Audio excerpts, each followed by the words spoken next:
हमने यहाँ साधना की शुरुआत करी तो हमें वही कोठरी मिली, वही कोठरी थी। ना तो कोई बरामदा था यहाँ पर, ना कोई नल था, ना यहाँ पर कोई इन्वर्टर लाइट की। शाम को कृषि वाली जो लाइट होती है वो 4 बजे चली जाती थी। तो हम कैन में एक जल भर के रखते थे। हाँ, कभी कभी होता है धोखे से कैन भी गिर जाती थी तो प्यासे बैठे रहते थे। अच्छा। तो बहुत जीवन में इतनी वो थी, जो साथ के लोग हैं वो बता सकते हैं और अच्छी तरीके से आपको कि किस परिस्थितियों में हमने यहाँ पर साधना की है। और घर वाले हमें आते थे, कहते कि तुम दिल्ली की लाइफ जी हुए हो, दिल्ली में रहते हो, या मच्छरों में कैसे रह सकते हो, गर्मी में कैसे रह सकते हो तुम, और तुम घर चलो। तो लेकिन हमें यहाँ से ज़्यादा अच्छा कहीं लगता ही नहीं था। घर वालों को मना कर देते थे, नहीं हमें यहीं रहना है, मतलब अपने ट्यूबवेल पे ही रहना है। उस समय मंदिर का कोई विचार नहीं था मन में किसी तरीके से, और ना ही कुछ और ऐसा कुछ मन में था। बस ये था कि यहाँ जब हम बैठते थे तो बाबा को याद करते थे बैठ के। तो जो हमारे गुरुदेव हैं देवराह बाबा, उनकी हम माला करते थे। अच्छा, यहाँ पर धाम पर? हाँ, धाम पर यहाँ बैठ के हम अकेले, बिल्कुल अकेले, तन्हा। यहाँ कोई भी नहीं हो। 5 बजे के बाद यहाँ एक व्यक्ति नहीं मिल सकता। जो आपने साधना प्रारंभ करी थी यहाँ धाम पर, तो जैसे आप बता रहे थे हमने जॉब करी 2017 तक, उसके बाद ही सब उसके बाद का मामला है। अच्छा। उससे पहले का कुछ भी नहीं, उससे पहले हम खाटू भी नहीं गए। अच्छा, तो आपको थोड़ा सा अटपटा नहीं लगा होगा कि आप जैसे कि एनसीआर में रहे थे, दिल्ली में रहे थे, उसके बाद में आप यहाँ पर एकांत में खेतों पर आके रहने लगे? देखो, ईश्वर को जिससे जो कराना होता है ईश्वर कराता है। इंसान कुछ नहीं कर सकता, इंसान क्रेडिट लेता है केवल। ये सब ईश्वर की क्रिया, मतलब कार्य थे, उनको ऐसा इस तरीके से कराना था हमसे। तो वो कराते चले गए। उन्होंने माइंड हमारा ऐसा सेट कर दिया कि तुम्हें यहाँ अच्छा लगना है, तो यहाँ अच्छा लग रहा था। तो आपने जैसे जॉब जो करी थी तो लगभग कितने साल, कौन से ईयर तक आपने जॉब करी? 2004-5 में मैं दिल्ली चला गया था। दिल्ली चलने के बाद अलग अलग कंपनियों में जॉब करना, और पूरा जीवन ही पर दिल्ली में बीता मेरा। मैं 2017 में वापस आया हूँ दिल्ली से। अच्छा, दिल्ली से यहाँ 2017 में आया हूँ। हाँ, 17 में आने के बाद में फिर आपका घर पे थोड़ा सा रहा मैं, और उसके बाद में क्या कोरोना काल लग गया। कोरोना काल 18-19 में, और 1 साल में खाटू भी लगातार गया था। और जब खाटू में गया था तो उस समय ये था कि एक भी महीना मिस नहीं हुआ था हमारा। जैसे घर में अगर कोई फंक्शन है या कोई घर में किसी तरीके का त्योहार है अगर, तो अब भी हम रहते, मतलब 4 दिन का हमारा टूर होता था, तो हम 4 दिन खाटू में रहते थे। हाँ, तो ये हमारा सिलसिला कभी टूटा नहीं। कभी ईश्वर के बाबा की कृपा से कभी ऐसा नहीं हुआ कि घर में सोबर हो गई हो या घर में गमी हो गई हो, नहीं जा पाए हो, ऐसा पूरी साल में कभी नहीं हुआ। तो खाटू आपने कब से जाना प्रारंभ कर दिया था? 2018 की मानो आप। 2018 में। हाँ। अच्छा, बाबा को लाने की प्रक्रिया भी मैं आपको बताऊं। जब लॉकडाउन लगा था, और लॉकडाउन लगने के बाद में उस समय मैं खाटू में था, जो स्टील का जीना बना उस पर खड़ा हुआ था। और वहाँ मतलब एक तरीके से आदेश पारित हुआ था कि अब लॉकडाउन लग जाएगा, अगली बार दर्शन करना बहुत मुश्किल हो जाए। तो मैं थोड़ा भावुक हो गया जीने पे खड़ा होकर। बाबा, हर महीने का सिलसिला तो टूट जाएगा, जो हर महीने का हमारा सिलसिला था कि हर महीने आना है। तो एक काम करो बाबा, आप हमारे साथ चलो हमेशा के लिए। ये शब्द मैंने बोले थे वहाँ खड़े। क्या बात। मुझे नहीं पता था कि वो बाबा ने शब्द ऐसे सुने, वो वास्तव में चले आई। हाँ, वो रियलिटी ये थी। जब यहाँ इस तरीके चमत्कार होने शुरू हुए, तब मुझे वो बातें अपनी याद आई कि मैंने तो बाबा से बोला था आप मेरे साथ चलो। बाबा आ चुके हैं। और तब से मुझे, हाँ, ना, उससे पहले की घटना है, उससे पहले घटना है। हाँ, उससे पहले घटना, तभी तो यहाँ की बातें शुरू कर रहे थे। हाँ, उससे पहले घटना है। तो तब मुझे आभास हुआ कि कहीं ना कहीं बाबा यहाँ आ गए हैं, और इतने बड़े बड़े चमत्कार बाबा ही कर रहे हैं, और आगे भी करते रहेंगे। तब अब मैं यही कहता हूँ, बाबा हमेशा यहाँ मनोना धाम पे रहना, ठीक है, और ऐसे लोगों का उद्धार करना। नीम का वृक्ष है यहाँ पर, लोग बताते हैं कि नीम के वृक्ष के नीचे आपने नीम के वृक्ष ने ही मुझे हमेशा आकर्षित किया। जो पीछे थान बना हुआ है, वो वृक्ष मुझे छोटा था, तो पीछे बड़े वृक्ष हैं, तो मैं बड़े वृक्षों के नीचे बैठता था, लेकिन वो वृक्ष मुझे आकर्षित करता था। मुझे लगता है कि वहाँ चौकी बना के वहाँ बैठूँ, वहाँ माला करूँ, लेकिन छाया नहीं थी, उसमें छोटा सा पेड़ था वो समय, और शक्ति थी। और इसी शक्ति नहीं होती तो इतने खेत हैं, इसी पे उंगली होती है हमारी। अच्छा मैं जी, ये आपने देखा पीछे लोग कुंड में भी पूजा करने लगे हैं यहाँ। तो आपने ऑडियो देखी होगी है कि कोई यहाँ से मिट्टी ले गया था हमारे चरणों के नीचे की, और उसी के साथ चमत्कार हो गया था। तो यहाँ कोई जल ले जा रहा है, कोई यहाँ पत्ते ले जा रहा है, मिट्टी ले जा रहा है, हर चीज़ से चमत्कार हो रहा है। जी। अच्छा मैं जी, एक बात और बताइए, श्याम जल की भूमिका एक ऐसी है जिससे चमत्कार हो रहे हैं, लोग ठीक हो रहे हैं, ठीक है। तो जब जैसे कि 2020 में आपने बताया कि आप खाटू धाम से आए थे, यहाँ बत्ती जीवित हुई थी, उस समय भी नल था? नल एक ही नल था, अब तो 6-7 नल लग गए यहाँ पर। उस समय सिंगल ही नल था, श्याम जल वाला। श्याम जल वाला, जो हमने बिल्कुल अलग कर रखा है। और आज भी अगर हम जो जल यूज करते हैं वो इसी नल का यूज करते हैं, बाकी नलों का नहीं करते। ना तो ट्यूबवेल का यूज करते हैं, और ना ही हम इसका क्या कहते हैं समरसेबल का करते हैं। वो नल चलवा के बाकायदा तब बोतल भरवा के तब लोगों को देते हैं। तो ये नल उस समय था, ये वाला नल उस समय था जब बच्ची जीवित हुई थी, लेकिन पहले नहीं था, ये नया ही लगाया नल। तो आपको मतलब कैसे एहसास हुआ कि इसी नल से ही श्याम जल निकलता है? भाई छींटे लगे तो हमें लगा नल जल कहाँ से आया जल। ये सब देखो होता क्या है, ये बड़ा शोध का विषय है कि किसको क्या है। अब ये आप करना शोध, बाकी बोतलें जो हैं और नलों से भरना, इससे भरना, और वो सारी बोतलें एक जगह रख देना, और 6 महीने तक रख देना, देख पता चल जाएगा कौन से नल का जल कौन सा है। एक ही भूमि का। अच्छा मैं जी, एक बात और मैं जानना चाह रहा हूँ, ये जो श्याम जल का काउंटर बाहर लगा हुआ है, तो ये मतलब किस तरीके से आप पढ़ते हैं इसको पूरा सामने? इसमें आपने कभी कभी देखा होगा बीच बीच में कोई सागर लेके आता है, और सागर हमें थमा देता है। और फिर हम सागर को पढ़ते हैं। वो सागर बड़े ड्रम में जाके लौट देते हैं। अच्छा। ठीक, वो अभियंत्रित करके पूरा जल हो गया, वो भी बोतलें भरी जाती। अच्छा, तो कौन कौन सी बीमारियां ठीक हो जाती हैं यहाँ से? अब ये कह पाना भी बहुत मुश्किल है, यहाँ वो बीमारियाँ दूर हुई जिनकी नॉलेज भी नहीं है हमें, हम जानते भी नहीं, हमने पहली बार सुनी, वो भी ठीक हो गई। यही वजह है, मैं आपको बताऊँ, मनोना धाम पे अलग तरीके चमत्कार होने की ये, हम रूढ़वादी किसी बात में नहीं पड़े हैं। हम आरती चाहे ऐसे घुमाएं चाहे ऐसे घुमाएं, बाबा खुश हो रहे हैं। बिल्कुल बिल्कुल बिल्कुल। तो उसमें हमें बाबा को खुश करना है ना, हमें पब्लिक को थोड़ी खुश करना है, हमें विद्वानों को थोड़ी खुश करना है। जो विद्वान बैठे जिन्होंने बना रखा है, थोप रखा है कि ऐसे नहीं ऐसे करो, ऐसे नहीं ऐसे करो, डर बैठा रखा है लोगों के मन में। अरे मंगल नाखून काट लिए, तुमने सेब काट ली, तिरुपति वाला जी है, मंगल कोई बाल कट रहे हैं? बताओ, बृहस्पति को आपको ये नहीं करना है, क्यों नहीं करना भैया? जिसका जन्म ही बृहस्पति को, जो बृहस्पति सबसे अच्छा दिन है उसके लिए। हमारा जन्म ही बृहस्पति को हुआ था। क्या बात है, बहुत। तो मेरे लिए सबसे, मैं बृहस्पति सब सामान खरीदता हूँ, अरे तुमने बृहस्पति सामान खरीद लिया। तो ये जो लोगों के मन में डर बैठा रखे हैं, उस डर से क्या है, ईश्वर दूर होता है। बिल्ली रास्ता काट गई, जी जी, कि ये हो गया कि वो हो गया। आपने ये चीजें जो बना रखी हैं उनके साइंटिफिक रीजन भी तो ढूंढो। क्या किस जमाने में किसी ऋषि मुनि ने ये चीजें बनाई थी, उस समय पे क्या परिस्थिति रही, उन्होंने उस परिस्थिति के हिसाब से बनाई होंगी। अब परिस्थिति कुछ और है, तो उसके हिसाब से चलो। और ईश्वर में की ताकत को मानते हो, ईश्वर की शक्ति को मानते हो, तो इन चीजों में क्यों विश्वास कर रहे हो आप? बिल्कुल बिल्कुल। या तो उसको मत मानो, इन चीजों को मानो। तो इसीलिए आप मनोना धाम पे देखो, हमने कभी किसी को नहीं बताते ऐसा करना जाके, पैसा करना जाके, इतने चक्कर लगाना, इतनी हाजिरी लगाना, ये करना वो करना, कभी बताते हैं हम? कभी किसी को बताओ, किसी को रखे पढ़ के देते हैं? बताओ, ताबीज पढ़ के देते हैं किसी को? क्या मतलब हमें? जी। अरे हम तो टच कर रहे हैं, टच से ठीक हो रहा है, बात खत्म। क्यों बेचारा वो ताबीज लाए, धागा लाए, ये सब चीज लाए? हाथ लगते ही, टच करते ही कुछ ऐसा चमत्कार हो जाता हाँ, है, ये गांठें अभी हो जाती हैं। रिसेंटली मैंने इस चीज़ को महसूस किया थोड़ा सा। जैसे मैंने किसी को बोला, जल्दबाजी में हूँ मैंने, चलो चलो ठीक हो जाओ, जाओ जाओ ठीक हो जाओ, उसे टच नहीं करा तो लौट के आ जाता, महाराज हम तो ठीक नहीं हुए, टच नहीं करा इसे हमने, तो महाराज इधर आओ, लो लो लो, जाओ ठीक हो जाओ, लौट गया ठीक हो गया महाराज जी। तो टच का बहुत प्रभाव है। और तुमने देखा होगा कि मैं जब आशीर्वाद देता हूँ तो लगातार टच करता हूँ, कि किसी तरीके से किसी पे हाथ टच हो जाए बस।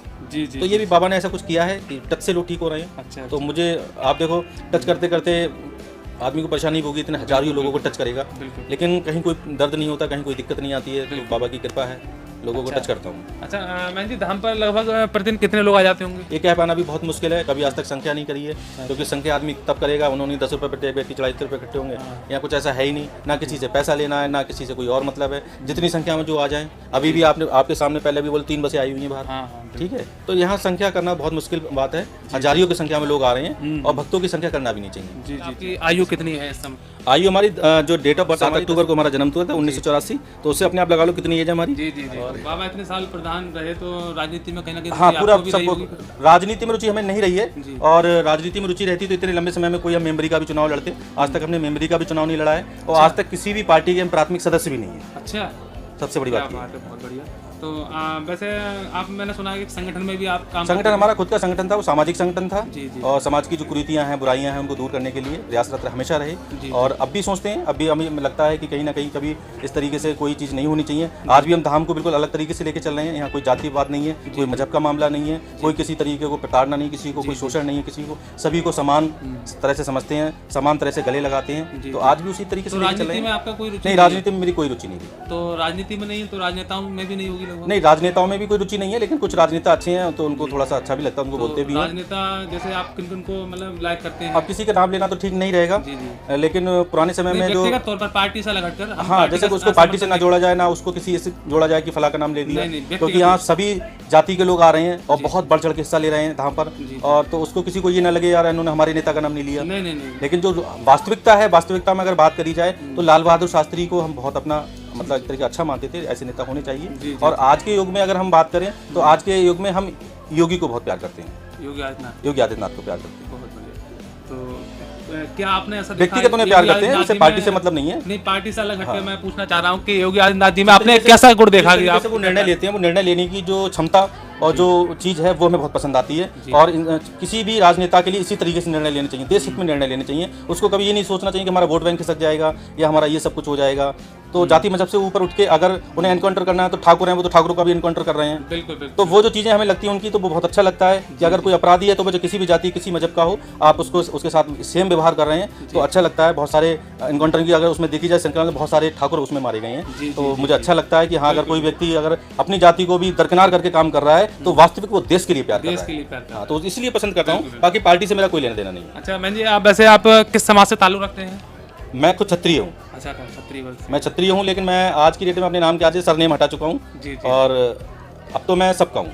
और मेरे अंदर से फीलिंग, मैं आपको एक बात और क्लियर कर रहा हूँ आज, मेरे अंदर से फीलिंग खत्म हो गई है। जैसे कोई मुझे आके बताता है कि हम ठाकुर हैं, तो हमें कोई फीलिंग नहीं आती है। तो जो फीलिंग अगर नहीं आ रही है तो इसका मतलब आप नॉर्मल आप सब सब में हैं। समान हो गए। तो संत जो है सभी का होता है, उसके लिए जाति और इन मजहबों से पढ़ना नहीं चाहिए। अगर वो पढ़ रहा है तो आडम्बरी है वो, आडम्बरी। तो वो पाखंड कर रहा है। जी जी जी। लेकिन हमारा तो जो स्टूडेंट लाइफ होती है उसमें खेल कूद है और थोड़ी उद्दंडता है, इस तरीके का जीवन जो नॉर्मल जीवन सबका होता है वैसे ही मेरा जीवन था, कोई अलग से जीवन नहीं था।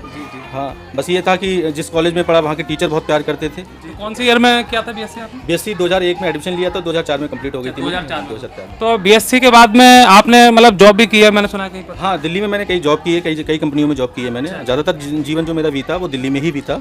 और उसके बाद फिर सामाजिक संगठन थे, वहाँ भी जुड़ा। उसमें अपने संगठन का मैं नेशनल प्रेसिडेंट भी रहा, उस पर जंतर मंतर पे बहुत सारे धरने प्रदर्शन करना, इस तरीके के कार्यों में भी रहा। कोरोना काल लगा तो अपना पूरा शरीर भी मैंने वैक्सीन के टेस्टिंग के लिए दान कर दिया था।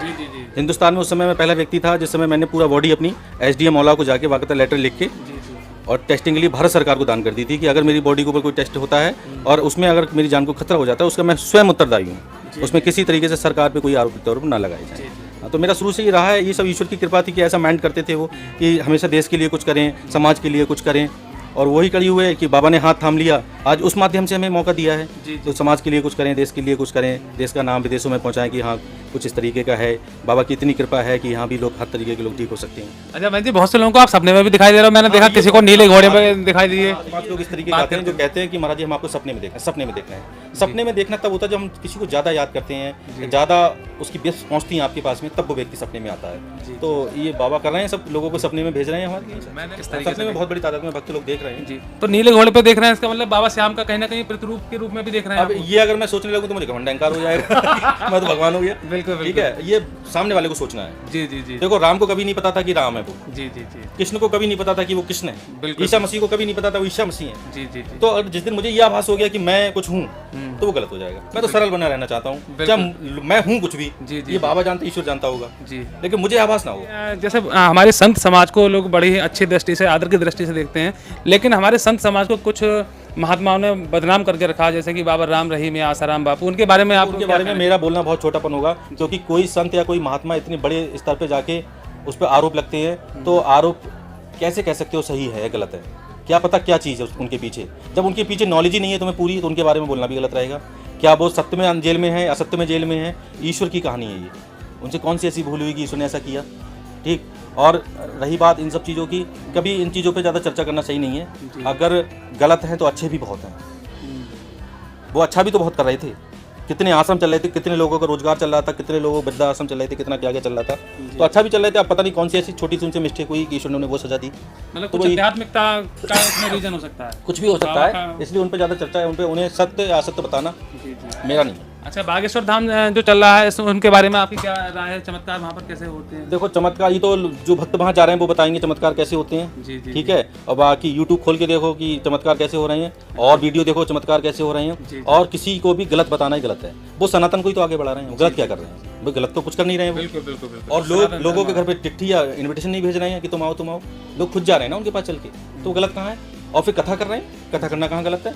कथा से जो पैसा आ रहा है उससे अपनी व्यवस्थाएं कर रहे हैं वो, तो मेरे हिसाब से वो भी गलत नहीं है। तो वो मतलब मैं समर्थन करता हूँ। मैं समर्थन। एक बात मैं पूछना चाह रहा हूँ कि इतने डॉक्टर यहाँ पर जो MBBS MD डॉक्टर हैं वो रिकमेंड तक करते हैं कि हमारे बस में नहीं है, अब आप मनोरंजन धाम जाएं, तो बहुत से लोगों को ये भी प्रश्न करते हैं कि ऐसे तो महंती महाराज जी जो है डॉक्टरों की रोजी रोटी छीन लेंगे, तो ऐसा क्या? डॉक्टर देखो, डॉक्टर भी ये भगवान का रूप होते हैं। और मैं भी हमेशा यहाँ पे मुझे लगता है कि इसको डॉक्टर ठीक कर सकते हैं, और तो मैं भी बोल देता हूँ जो अभी तुम डॉक्टर साहब को दिखा लो जाके, या हॉस्पिटल में चले जाओ, वहाँ चले जाओ। हमारा एक दूसरे का तालमेल होता है। ये दवा दारू ये सब चीज़ चलती है ना, कहते हैं दवा दुआ, तो दवा दुआ जब बोल रहे हैं वो, तो दोनों चीज़ों का मोल है।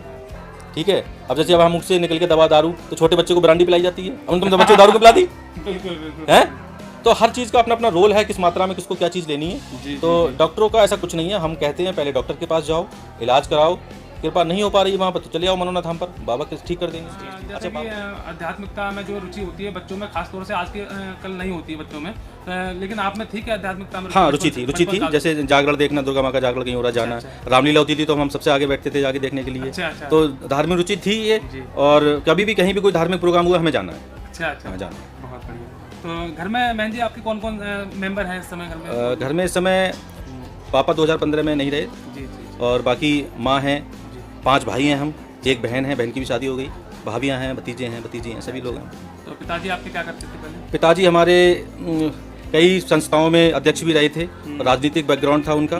ठीक है, बाबा हमारे गांव के 30-35 साल प्रधान रहे लगातार। अच्छा, ठीक ये है, मनोना गांव के ही। तो पहले से ही बहुत ही अच्छा परिवार, अच्छे तरीके से समृद्ध और सबको साथ लेके चलने वाला और किसी तरीके से जाति मजहब में नहीं पड़ने वाला परिवार है हमारा। और आज भी अगर आप गांव के किसी भी कोने में जाओगे तो भले एक बार तो मेरी तारीफ ना करे कोई, लेकिन बाप दादाओं की जरूरत है। घर वाले बहुत अच्छे, घर वाले किसी तरीके से कोई भी हमारे कार्य में हस्तक्षेप नहीं करते हैं और ना ही उनका। जय श्री श्याम प्यारे साथियों, मैं हूं आपका भाई बाबा का सेवक अलंकार तोमर।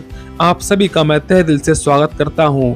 हमारे साथ जुड़े हुए थे महंत महाराज जी श्रीमान ओमेंद्र महाराज जी, जो कि महंत जी हैं श्री श्याम जी मंदिर मनोना धाम के। बहुत ही शानदार इंटरव्यू उन्होंने दिया, बहुत सारी बातें आप सबको उन्होंने बताई और इस इंटरव्यू का हम पार्ट 2 बहुत जल्दी आप लोगों के बीच में लेकर आएंगे।